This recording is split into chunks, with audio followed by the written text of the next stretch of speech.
नमस्कार दोस्तों, मैं हूं दिनेश के वोरा। स्वागत है आपका न्यूज टाइम एसएस न्यूज के इस अंक में। दोस्तों, आज बात करेंगे राजनीति में भारतीय जनता पार्टी की पहुंच हिंदी पट्टी में तो सीमित है ही है, और जो ब्रेक थ्रू उनको चाहिए थे साउथ में, ईस्टर्न कोस्टल एरियाज में या नॉर्थ ईस्ट में, वो उनको प्राप्त होते हुए नजर नहीं आ रहे हैं। हालांकि मोदी जी ने केरल के अंदर जो रोड शो वगैरह किए हैं या तमिलनाडु के अंदर जो उनकी प्रयास चल रहे हैं और काशी तमिल संगम की बहुत सारी बातें होती हैं, उनका मकसद ये है कि हिंदी पट्टी के अंदर अब जो लॉसेस आएंगे या कुछ और क्षेत्रों में जो लॉसेस आएंगे तो उसकी भरपाई कहां से की जाए, ये उनके लिए एक बहुत बड़ा चैलेंज है। आरएसएस की भी सबसे बड़ा व्यथा ये रही कि हम पूरे भारत में पेनिट्रेट क्यों नहीं कर पाए, क्यों भारत के बहुत बड़े हिस्से में लोग हमें स्वीकार क्यों नहीं करते हैं। हम जब हिंदुत्व की बात करते हैं, हिंदुइज्म की बात करते हैं, हम कट्टरवाद की बात करते हैं, तो वो लोग हमसे अलाइन क्यों नहीं होते हैं। ये उनकी दिक्कत है। साउथ आज भी उनसे अलाइन नहीं है। क्यों? बहुत सारे रीजंस हैं। ईस्टर्न इंडिया अलाइन नहीं है, बहुत सारे रीजन है। नॉर्थ ईस्ट अलाइन नहीं है, बहुत सारे रीजन है। अब इनको सीटें कितनी मिल सकती है, मुझे लगा कि मुझे थोड़ा सा एक जायजा लेना चाहिए कि अल्टीमेटली इनकी सीटों का अनुपात क्या हो सकता है। और हिंदी पट्टी में ऑलरेडी इनके पास 90% सीटें हैं, तो क्या 90 से 100% कर सकते हैं? मुझे नहीं लगता कि 90 से 100% पे आएंगे, और डर है कि इनमें से अगर और 10% सीट चली गई, हम 90 से 80% पे आए, तो वो जो घाटा होगा उसकी भरपाई कहां से करेंगे। इससे पहले कि मैं अपनी 3-4 स्लाइड्स दिखाऊं, मैं स्वागत करूंगा विवेक देश पांडे जी का और हिमांशु भैया जी का। बहुत बहुत धन्यवाद, आप आए सर, आपने वक्त निकाला और हमारे साथ जुड़े। एक छोटा सा मैं आपको एक मैप दिखाता हूं। यहाँ पर हमारे हिंदुस्तान के अंदर ये 6 जोन है। कुछ जो मैंने सोचा कि इनको मैक्सिमम क्या सीटें मिल सकती हैं इन बार। जम्मू कश्मीर में 6 हैं, इनको 3 मिल सकती हैं। हिमाचल प्रदेश में 4 में से 4 मिल सकती हैं। पंजाब में 13 में से 1 भी नहीं मिलेगी, क्योंकि वहां की स्थितियां काफी बदल गई हैं। हरियाणा में 10 में से 5 मिलेंगी। उत्तराखंड में 5 में से 5 मिलेंगी। यूपी में 80 में से 60 सीटें ले जाएंगे आराम से। कलकत्ता अपना दिल्ली में 7 में से 7 ले जाएंगे नॉर्थ जोन में।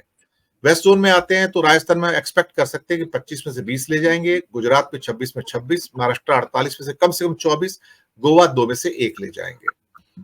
अगर हम साउथ जोन में आते हैं तो कर्नाटक में भी 28 में से 13 सीटें ले जाएंगे। हालांकि जेडीएस के साथ समझौता हुआ है, लेकिन कांग्रेस स्ट्रांग है।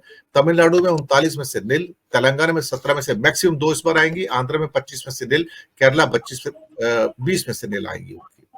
हम इस जोन में आते हैं तो हम चाहते हैं कि उड़ीसा में शायद 21 में से उनको 8 सीटें फिर से मिल जाएंगी। वेस्ट बंगाल में मैं नहीं समझता कि उनको 6 से 10 सीटों के बीच में मिल पाएंगी, इस बार बहुत कमजोरी है। बिहार में कमजोर होके भी 40 में से 10 सीटें बीजेपी आराम से निकाल ले जाएगी।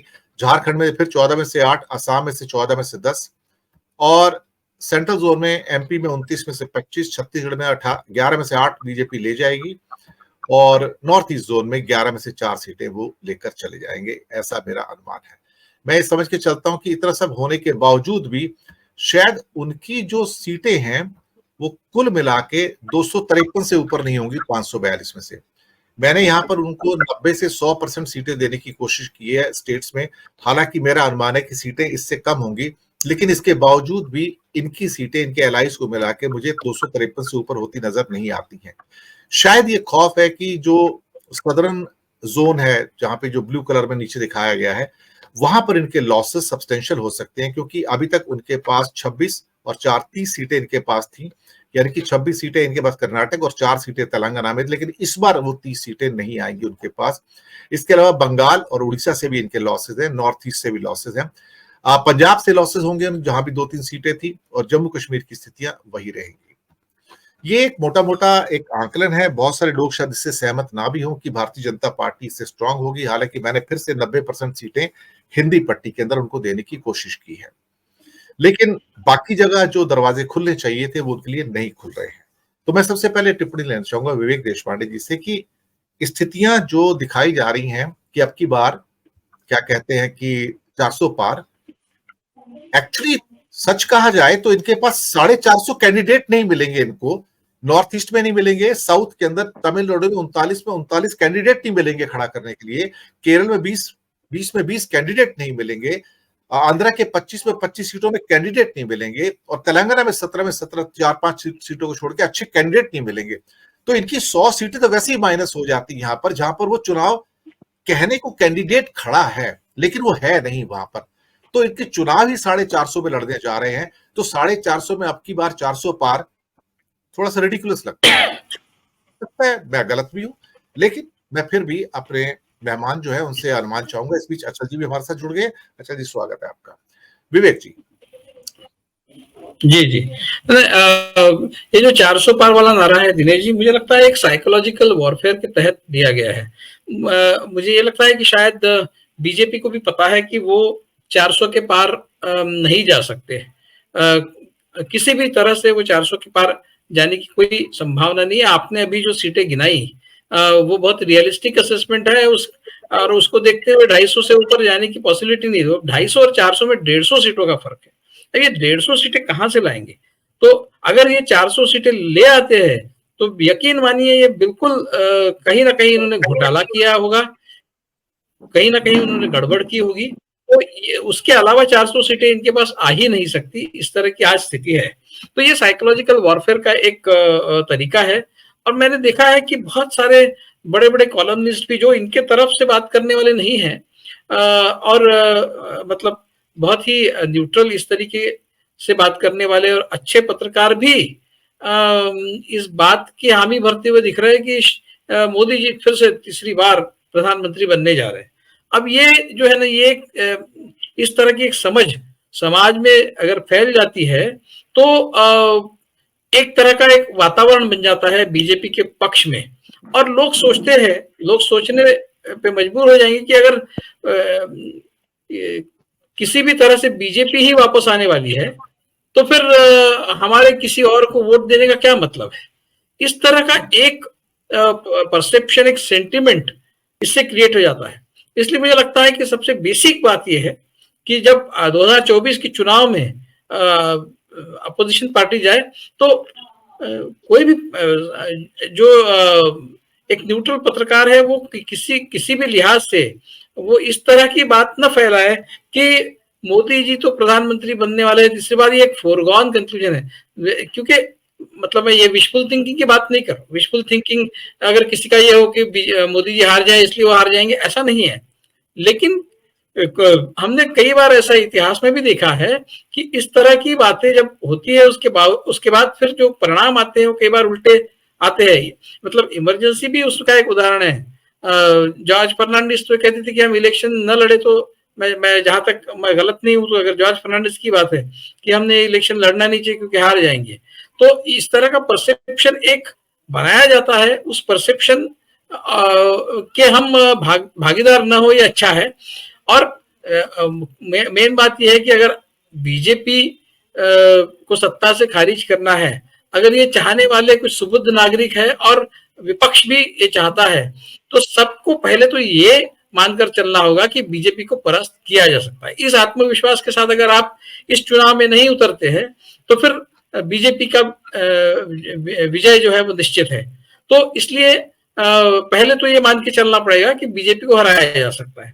अब ये हो गया एक प्रिंसिपल अपने स्टैंड लिए, बीजेपी को हराया जा सकता है। ये एक आपकी एक आत्मविश्वास की एक जो ये है एक स्टेप आपने आगे ले लिया है। लेकिन उसके बाद हराया जाए तो किस तरह से हराया जाए, क्या किया जा सकता है, तो आपको रियलिस्टिक असेसमेंट नंबर्स का करना पड़ेगा। आपने जैसा किया है, मैं तो ये कहता हूं कि ये जो 250 है, 250 भी उनके लिए बहुत अच्छा आंकड़ा है, क्योंकि फिर उनके लिए बचते ही कितने हैं एक सिंपल मेजॉरिटी के लिए, उतनी वो किसी भी तरह से हासिल कर लेंगे और फिर से मोदी जी प्रधानमंत्री बन जाएंगे। इस तरह की स्थिति होगी। इसलिए बीजेपी को हराना अगर है तो 200 तक तो उसको सीमित करना ही पड़ेगा। अगर 200 तक आप उसको रोक नहीं सकते तो मान लीजिए कि वो उनकी सरकार फिर से बनेगी। तो अपोजिशन की कोशिश यही होनी चाहिए। और आपने जैसे कहा, आपने ये जो नंबर्स दिए हैं, ये इसमें शायद आपने इस बात को फैक्टर नहीं किया है कि इंडिया अलायंस जो है वो बहुत सुचारू रूप से काम करेगा और इंडिया अलायंस जो है वो बीजेपी को खदेड़ेगा। इन कई स्टेट्स में जहां पर आपने इनको अच्छे नंबर दिए, कई जगह उत्तर प्रदेश में मान लीजिए, उत्तर प्रदेश में समाजवादी पार्टी, कांग्रेस, और जो बात अभी तक सामने नहीं आई है मायावती, मान लीजिए कि मायावती जुड़ जाती है इंडिया अलायंस के साथ, जिसकी पॉसिबिलिटी मैं बहुत ज्यादा मानता हूं, वो सिर्फ अभी समय का ही एक इंतजार करना होगा हमें कब वो अनाउंस करेगी। लेकिन मुझे नहीं लगता किसी तरह से मायावती न्यूट्रल रहने की बात करेगी या फिर बीजेपी की तरफ तो नहीं जाएगी। अगर वर्ष कम वर्ष जो होगा वो न्यूट्रल रहेगी।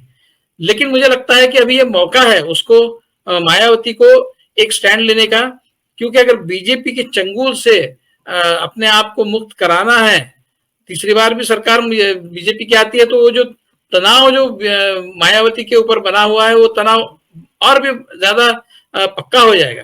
तो मायावती चाहेगी कि ये मौका ले और इस मौके का इस्तेमाल करके बीजेपी के तनाव से मुक्त होने की कोशिश करेगी, जिसके लिए उसके पास एक ही ऑल्टरनेटिव वो है इंडिया अलायंस के साथ जुड़ना।